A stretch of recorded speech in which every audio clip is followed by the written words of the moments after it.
Jaylen Brown puts Jrue Holiday on notice. We need more now. The Boston Celtics are rolling. After a sluggish stretch in December and January, they've flipped the switch, reminding the NBA why they are the defending champions. But if you think that means everything is perfect in Boston, think again, because Jaylen Brown just sent a message loud and clear. Jrue Holiday needs to wake up. It's not often you hear a star openly call out a teammate, but Brown wasn't sugarcoating it. After a commanding win over the Knicks, the reigning Finals MVP made it clear. Holiday has to step up. We need Jrue to be more aggressive, Brown said, via The Athletic's Jay King. I need Jrue to be more aggressive because when he's in that mode, that attack mode, I think we're better than when he's kind of sitting back. Read between the lines, and it's clear Brown sees the same thing everyone else does. Holiday hasn't just taken a step back. He's been a ghost on offense.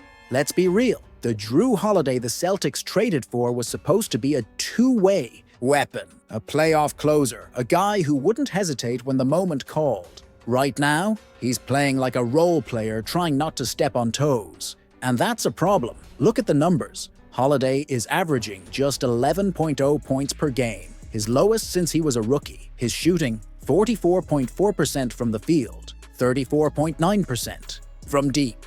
His assists and rebounds have dipped significantly from last season. The worst part? He's playing like he knows it. Instead of attacking, he's deferring. Instead of being a weapon, he's just another passer. And the Celtics can't afford that. They didn't pay Holiday $134.4 million over 4 years to be a bystander. Brown knows it. Tatum knows it. Even Joe Mazzulla has likely noticed it. And if Holiday doesn't snap out of it soon, what's stopping Boston from looking for other answers when the playoffs arrive? The Celtics might be FanDuel's plus 170 favorite to win the NBA Finals, but let's not pretend they're unbeatable. The Nuggets are lurking. The Bucks, Sixers, and Heat are still in play. And let's not forget, the Lakers just landed Luka Dončić. Boston needs everyone at their best, and that includes Holiday. The truth is, Brown wasn't just giving his teammate a pep talk, he was giving him a warning.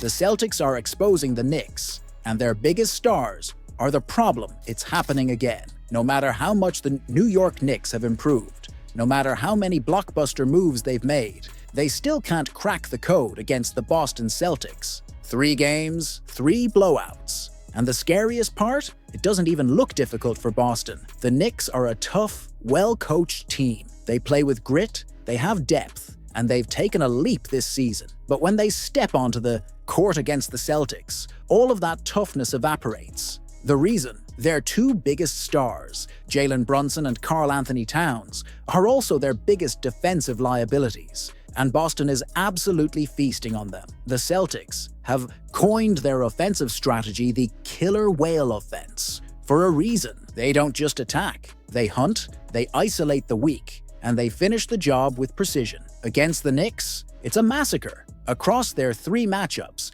Boston has outscored New York 381-318. That's not just dominance, that's an execution. The Celtics have turned Karl Anthony Towns into a turnstile on defense. The game plan is brutally simple. Put him in a pick and roll every single time. Watch him struggle to contain the ball handler and capitalize on the easy look. If he plays up, Tatum and Brown drive right past him. If he drops back, they pull up and drain threes in his face. If he switches, forget it. Boston's stars will torch him in isolation. This isn't just a minor flaw in the Knicks' game plan. It's a fatal weakness. Towns' lateral movement is sluggish, his defensive instincts are slow, and when the Celtics put him into action, it completely collapses New York's entire defensive scheme. The Knicks have no answer for this. If they blitz the ball handler, they leave shooters open. If they switch, Towns gets cooked. If they drop, it's a free shot. At some point,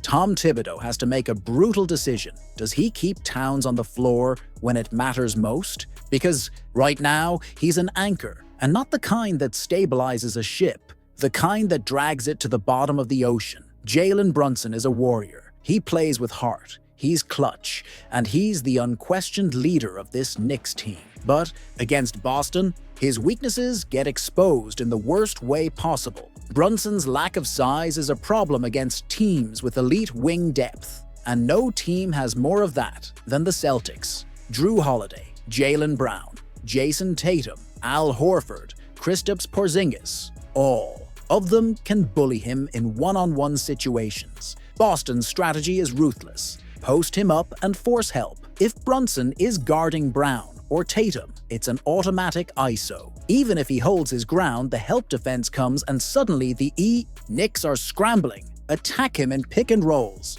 When he gets hit by a screen, he's taken out of the play, leaving New York's defense in complete disarray. Wear him down. If Brunson is exhausted from trying to survive defensively, it affects his offensive production. And guess what? Boston wants him tired. This isn't just about size, it's about matchups. Brunson is built to dominate against average-sized guards. But against Boston's towering wings, he's completely outgunned. New York invested heavily in defense, acquiring Mikal Bridges and OG Anunoby to guard players like Tatum and Brown. On paper, that's a great plan. In reality, Boston doesn't care. The problem? Bridges and Anunoby keep getting screened out of the play. Every time down the floor, the Celtics run action to force them into traffic, ensuring they aren't the primary defenders on Boston's stars. For all the talk about how much better the Knicks are this season, they are 0-7 against the NBA's top 3 teams.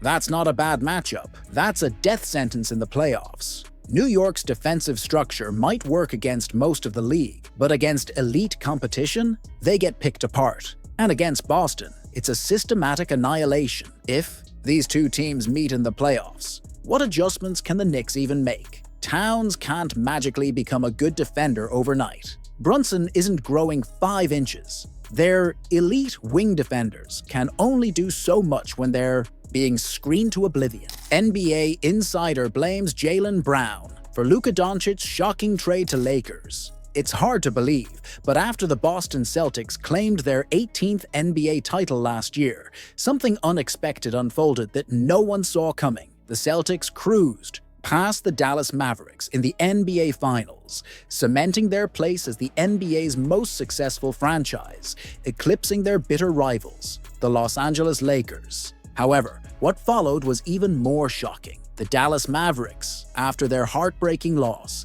decided to trade their star player, Luka Dončić, to the Lakers. What on earth prompted this? Why would Dallas let go of their young phenom, especially after a finals appearance? NBA insider Marc Spears is drawing a direct line between the Celtics' victory and this drastic decision by the Mavericks, placing the blame squarely on the shoulders of Jaylen Brown. Spears claims that Brown's lockdown defense on Dončić in the finals, suffocating him full court and rendering him nearly helpless, planted the seeds of doubt in Dallas's front office. He argues that Brown's physical and relentless defense made Dallas question Dončić's leadership, his fitness, and ultimately his future with the team. But here's the kicker. Dončić's stats in the finals were still phenomenal despite being under constant pressure from Brown. He averaged 29.2 points, 8.8 rebounds, and 5.6 assists per game over the 5-game series. Those numbers are elite by any standard.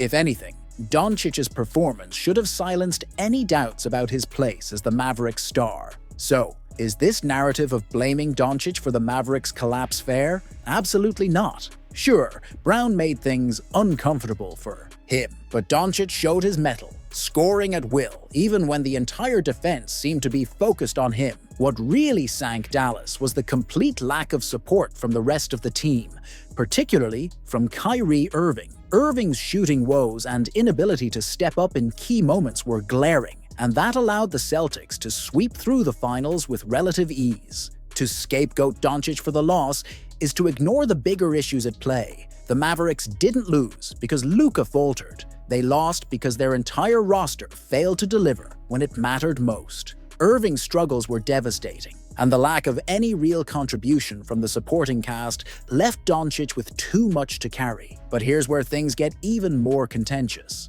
Now that Dončić is with the Lakers, Boston might find itself face-to-face with him again in the finals. Imagine the tension. The Celtics, fresh off their historic title, might soon have to face off with the very player they dismantled last year, now wearing the purple and gold. This trade has reignited the rivalry between Boston and Los Angeles in a way no one expected. What's more, the implications of this trade go beyond simple team dynamics. By sending Dončić to the Lakers, Dallas has essentially handed their most valuable asset to their historic rivals. If the Celtics meet the Lakers in the finals again, and let's face it, that rivalry is long overdue for a revival, they will have to deal with Luka, but this time with an even greater sense of urgency. The Celtics may have won the battle in 2024, but the war is far from over. So, the question remains, is Jaylen Brown's performance truly to blame for a franchise's decision to dismantle its future? Or is the Mavericks' inability to build around Luka Dončić the real issue? One thing is for sure,